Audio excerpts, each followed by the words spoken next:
এলাম। মন খারাপ? মন তো এই খারাপ লে ভাবতে ওই ভিনো হয় না। তুই কার সাথে ভিনো হবি? কে বিয়া করবি না হবো? তা বিয়া করবো কা? তুই যাও নাকি কই দেখছু?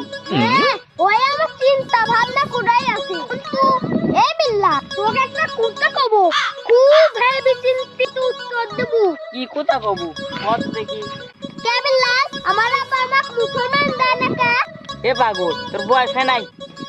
এই শালা পাগল বয়স না হলে কি আমি বিয়ে করতে চাই? আচ্ছা কে বিল্লা তুই কি মুসলমানি দিছু? হ্যাঁ, ও আমি অনেক দিন আগে দিছি। দেখছো আশেপাশে সব সোয়ালের সুন্নত হয়ে গেছে আর আমার সুন্নত হয়নি। আমার কিপ্তি বাবা আমার সুন্নত দেয়নি। যাই আজকে ডালা ঘুরি। কুবা সামসু কুবা, আই হবি রে।